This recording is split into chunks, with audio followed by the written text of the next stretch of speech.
Hello everyone, welcome back to Silent Learning. It's me, Jamsha. Today we are going to learn the types of sentences. Sentences എന്ന പല തരത്തിലുണ്ട്. അത് complete നമ്മൾ ഇന്ന് പഠിക്കാൻ പോവുകയാണ്. യെസ്, നമുക്ക് നോക്കാം ഏതൊക്കെ ടൈപ്പ് ഓഫ് സെന്റൻസ് ആണ്. നിങ്ങൾക്ക് ഏതെങ്കിലും സെന്റൻസ് അറിയുമോ എന്നുള്ളത് ജസ്റ്റ് ഗസ് ചെയ്യുക. അതിന്റെ പേരുകളാണ് ഇവിടെ കൊടുത്തിട്ടുള്ളത്. Declarative sentence, imperative sentence, interrogative sentence, exclamative sentence. പേര് കേട്ട് പേടിക്കേണ്ട, ഇതൊക്കെ സിമ്പിൾ ആയിട്ട് നമുക്ക് പഠിക്കാവുന്നതേ ഉള്ളൂ. ഈവൻ ഈ പേരുകൾ പോലും നിങ്ങൾ ബൈ ഹാർട്ട് പഠിക്കേണ്ട ആവശ്യമില്ല. നിങ്ങൾക്ക് ആ സെന്റൻസിന്റെ കാറ്റഗറൈസേഷൻ ജസ്റ്റ് മനസ്സിലാക്കിയാൽ മതി. അത് നമ്മൾ പവർ ആക്കും, സെറ്റ് ആക്കും. ഓക്കെ അല്ലടാ സെറ്റ് അല്ലടാ? ലൈക്ക് ചെയ്യാൻ മറക്കണ്ട. ഇഷ്ടപ്പെട്ടിട്ടുണ്ടെങ്കിൽ യെസ് നമുക്ക് നോക്കാൻ പോവാണ്. യെസ്, അസേർട്ടീവ് സെന്റൻസ് അല്ലെങ്കിൽ ഡിക്ലറേറ്റീവ് സെന്റൻസ്. ഫസ്റ്റ് സെന്റൻസിന്റെ പേരെന്താ?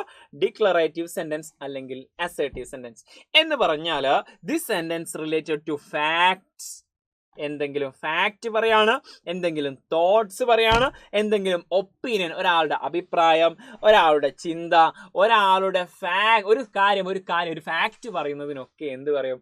ഈ ഒരു ഡിക്ലറേറ്റീവ്, ഒരു കാര്യം ഡിക്ലെയർ ചെയ്യുന്നതിനാണ് ഒരുവിധം സെന്റൻസ് ഒക്കെ ഈ ഒരു ടൈപ്പ് ഓഫ് സെന്റൻസ് ആയിരിക്കും. David loves travelling with friends.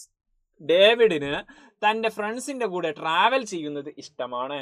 എൻ്റെ പേര് ജംഷാദാണ്. എന്നെ ആൾക്കാർ വിളിക്കുന്നത് JD എന്നാണ്. ഇതൊരു മൊബൈലാണ്. This is a mobile. My name is Jamshad. This is a water bottle. തുടങ്ങിയിട്ടുള്ള കോമൺ ആയിട്ടുള്ള സെന്റൻസുകളൊക്കെ എന്തിൽ പെടും? ഒരു കാര്യം ഡിക്ലെയർ ചെയ്യുന്നതിനാണ് ഡിക്ലറേറ്റീവ് സെന്റൻസ്. ഒരു കാര്യം പറയാം. അപ്പോൾ ഇതുപോലത്തെ ധാരാളം വീഡിയോസ് നമ്മുടെ ചാനൽ ഇനിയും ഇടുന്നതായിരിക്കും. സോ സബ്സ്ക്രൈബ് ചെയ്താൽ നിങ്ങൾക്ക് അതിൻ്റെ നോട്ടിഫിക്കേഷൻ കാര്യങ്ങൾ കിട്ടും. അതൊക്കെ നിങ്ങൾക്ക് സജഷൻ ആയിട്ട് വരികയും ചെയ്യും. സോ നോട്ടിഫിക്കേഷൻ ഇനേബിൾ ചെയ്ത് നോട്ടിഫിക്കേഷൻ വരും. സെറ്റാക്കുക, പവറാക്കുക, സെറ്റാക്കുക. യെസ്. ഇനി രണ്ടാമത്തെ സെന്റൻസ് ആണ്. ഇതിന് മറ്റൊരു എക്സാമ്പിൾ നിങ്ങൾ ട്രൈ ചെയ്ത് നോക്കി. ജസ്റ്റ് ചുമ്മാ ഒന്ന് പറഞ്ഞു നോക്കുക പോസ് ചെയ്തിട്ട്. Next type imperative sentence. എന്താണ് രണ്ടാമത്തെ ടൈപ്പ് ഓഫ് സെന്റൻസ്? എന്താണ്? ഇംപറേറ്റീവ് സെന്റൻസ് ആണ്. അത് കണ്ടോ? എന്താണ് ഇംപറേറ്റീവ് എന്ന് പറഞ്ഞാൽ? an imperative sentence express an order. ഒരാൾ ഓർഡർ ചെയ്യാണ്. അങ്ങോട്ട് പോ, അല്ലെങ്കിൽ ഇങ്ങോട്ട് വാ, ഗെറ്റ് ഔട്ട്, കം ഇൻ എന്നൊക്കെ പറയില്ലേ? ഓർഡർ ചെയ്യാം. റിക്വസ്റ്റ്, ഒരാൾ റിക്വസ്റ്റ് ആണ്. Would you like to bring some water? എനിക്ക് കുറച്ച് വെള്ളം കൊണ്ട് തരുമോ എന്ന് ചോദിക്കാം. അല്ലെങ്കിൽ കമാൻഡ്, ഒരാളോട് കമാൻഡ് ചെയ്യാണ്. ഒരാളോട് ഓർഡർ ചെയ്യുക, ഒരാളോട് കമാൻഡ് ചെയ്യുക. നീ ഇവിടെ നിൽക്കരുത്, നീ ഇവിടെ നിന്ന് പോകണം എന്ന് പറയാം. യെസ്. അതുപോലെ തന്നെ ഒരു ഓർഡർ കൊടുക്കുകയാണ്. Okay, you have to send this mail എന്ന് പറഞ്ഞിട്ട് ഒരു ഓർഡർ കൊടുക്കാം. അതുപോലെ തന്നെ കമാൻഡ് ചെയ്യുകയാണ്, ഗെറ്റ് ഔട്ട് എന്ന് പറയാം. അതുപോലെ തന്നെ സജഷൻ, ഒരാൾ സജഷൻ ചെയ്യാണ്. ഇൻ മൈ ഒപ്പീനിയൻ എന്ന് പറഞ്ഞിട്ട്, അല്ലെങ്കിൽ ഒരു സജഷൻ കൊടുക്കുകയാണ്. യെസ്. അതിനൊക്കെ എസ്പെഷ്യലി ഒരാളോട് ഒരു കാര്യം ചെയ്യുക, ആജ്ഞാപിക്കുക എന്ന് പറയല്ലേ, ഒരു കാര്യം ചെയ്യാൻ വേണ്ടി പറയുന്നതിനാണ് ഇംപറേറ്റീവ് സെന്റൻസ് പറയുക. അവിടെ ഒരു എക്സാമ്പിൾ ഉണ്ട്. നമുക്ക് എപ്പോഴും പറയുന്നതാണ് ഗ്രോസറി ഷോപ്പിലേക്ക് പോ എന്ന് പറയും.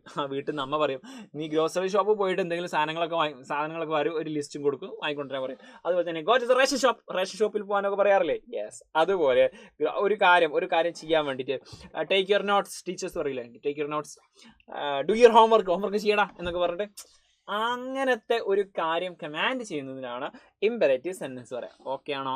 സെറ്റ് ആണോ? നെക്സ്റ്റ് ഒരു എക്സാമ്പിൾ നിങ്ങളെ മൈൻഡിൽ വരട്ടെ. ഒരു എക്സാമ്പിൾ വന്നോട്ടെ. പോസ് ചെയ്തിട്ട് ഒരു എക്സാമ്പിൾ മസ്റ്റ് ആയിട്ട് ചെയ്യുക. Practice makes perfect. Yes. Next one, interrogative sentence. എന്താണ് actually interrogative sentence? Interrogative sentence easy ആയിട്ട് മനസ്സിലാക്കാൻ പറ്റും. ഇതാണ് ആക്ച്വലി ഇന്റർഗേറ്റീവ് സെന്റൻസ്. എന്താണ് ഇന്റർഗേറ്റീവ് സെന്റൻസ് എന്നാൽ? ഇത് ഉണ്ടാവും ഒരു ക്വസ്റ്റ്യൻ. അത് ക്വസ്റ്റ്യൻ ആണെങ്കിൽ sentence that ask A question, ഒരു ക്വസ്റ്റ്യൻ ചോദിക്കുന്നതിനാണ് ഇന്റർഗേറ്റീവ് സെന്റൻസ് എന്ന് പറയുക. ആക്ച്വലി അതിൻ്റെ അവസാനം ഇങ്ങനത്തെ ഒരു മാർക്ക് ഉണ്ടായിരിക്കും, ക്വസ്റ്റ്യൻ മാർക്ക് ഉണ്ടായിരിക്കും. When did he will come to my house? എപ്പോഴാണ് അവൻ എൻ്റെ വീട്ടിലേക്ക് വന്നിട്ടുണ്ടായിരുന്നത്? What is your name? നിന്റെ പേരെന്താണ്? What is in the bottle? Okay, ഈ ബോട്ടിൽ എന്താണുള്ളത്? Yes. Which phone is mine? എൻ്റെ ഈ ഫോൺ ഏത് ഫോണാണ്?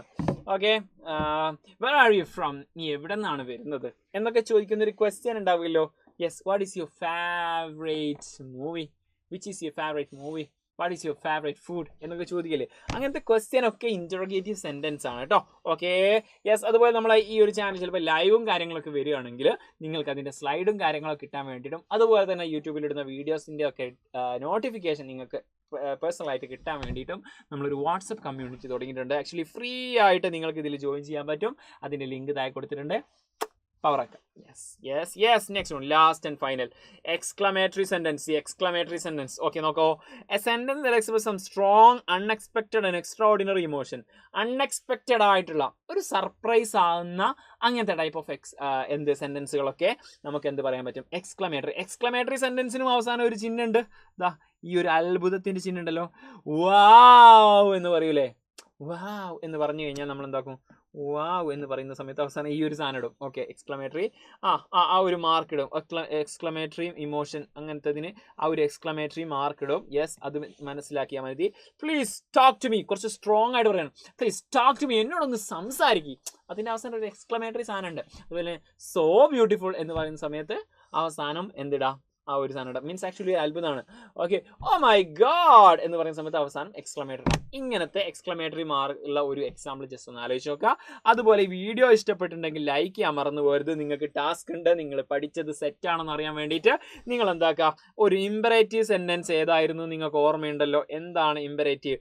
ഒരു ആജ്ഞ, ഒരാളോട് ഒരു കാര്യം കൽപ്പിക്കുന്നതിനാണ് ആ ഇമ്പറേറ്റീവ് സെന്റൻസ് പറയുക. യെസ്, ഇവിടെ ഒരു കൊടുത്തിട്ടുണ്ട്, go to the grocery shop എന്നാണ് ഇവിടെ കൊടുത്ത ഒരു എക്സാമ്പിൾ. ഇതല്ലാത്ത മറ്റൊരു എക്സാമ്പിൾ നിങ്ങൾ കമന്റ് ചെയ്യുക. Practice makes perfect. Okay, okay, comment ചെയ്യാൻ മറന്നു പോയത്.